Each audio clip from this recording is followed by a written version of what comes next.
નમસ્કાર ખેડૂત મિત્રો, ખેડૂતની ખેતી ચેનલમાં આપ સૌ ખેડૂત મિત્રોનું હાર્દિક સ્વાગત કરું છું.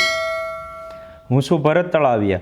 ખેતીનો વિકાસ એ જ અમારું લક્ષ્ય, જે અંતર્ગત આજે આપણે ગાય આધારિત પ્રાકૃતિક રીતે તૈયાર થયેલ હળદરનો પાવડર બનાવવાની એક નવી જ ટેકનોલોજી, એક નવી જ પદ્ધતિ, એક નવી જ રીત અને એક નવી જ પ્રોસેસ વિશે આપણે આ વિડીયોમાં માહિતી મેળવશું.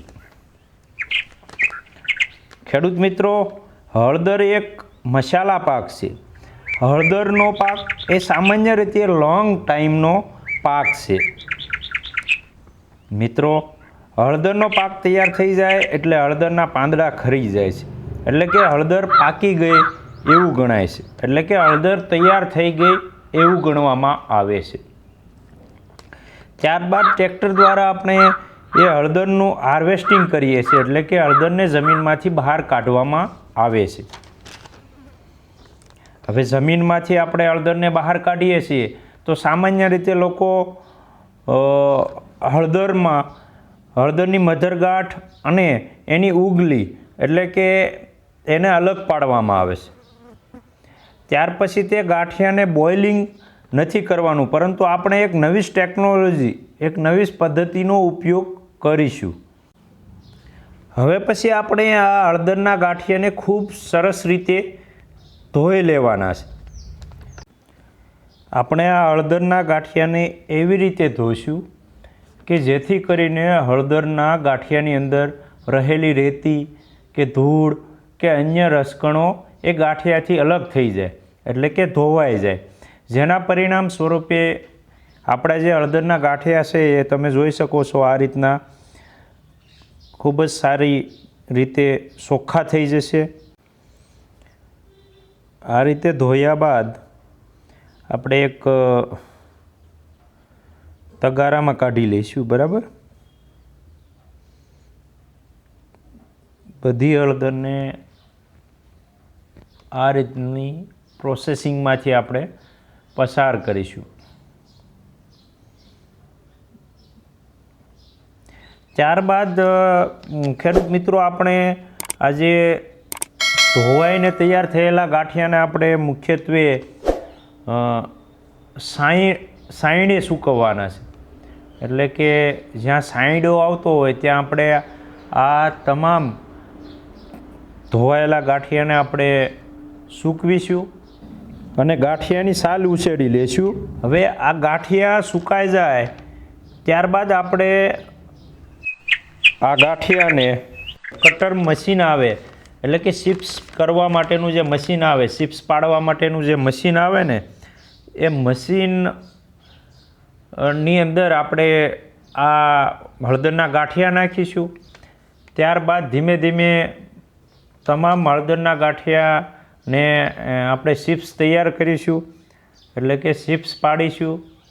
હવે ચિપ્સ તૈયાર થઈ જાય ત્યારબાદ આપણે એક સાયો બનાવડાવવાનો છે, એટલે કે એક સાયો બનાવવાનો છે.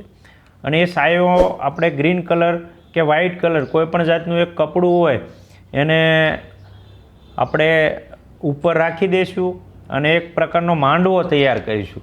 એ માંડવા નીચે પણ આપણે કપડું રાખીશું અને એ કપડામાં આપણે જે ચિપ્સ તૈયાર કરી છે, હળદરની જે ચિપ્સ, એ તમામ ચિપ્સને આપણે સાયણે સૂકવવાની છે. અને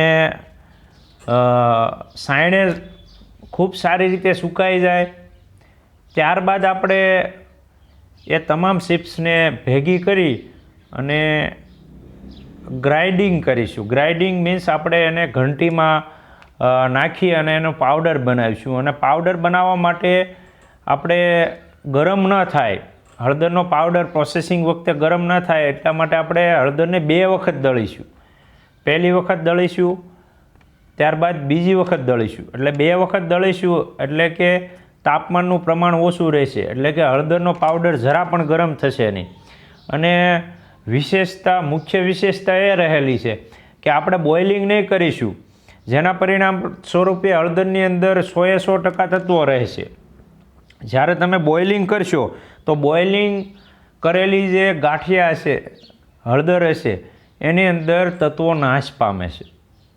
જ્યારે તેની સાપેક્ષમાં જોઈએ તો આ ચિપ્સની અંદર કોઈ પણ જાતના તત્વો નાશ પામતા નથી. આ રીતે ચિપ્સ પાડીને આપણે જે હળદર તૈયાર કરીશું એ માં તત્વો નાશ પામતા નથી, એટલે કે પૌષ્ટિક તત્વો જળવાઈ રહે છે. અને મિત્રો, તમને એ વાત જણાવતા પણ મને ખૂબ આનંદ થાય છે કે આ જે હળદર તમે જોઈ રહ્યા છો એ સંપૂર્ણ રીતે ઓર્ગેનિક છે, એટલે કે સંપૂર્ણ રીતે ગાય આધારિત હળદર તૈયાર કરવામાં આવેલી છે.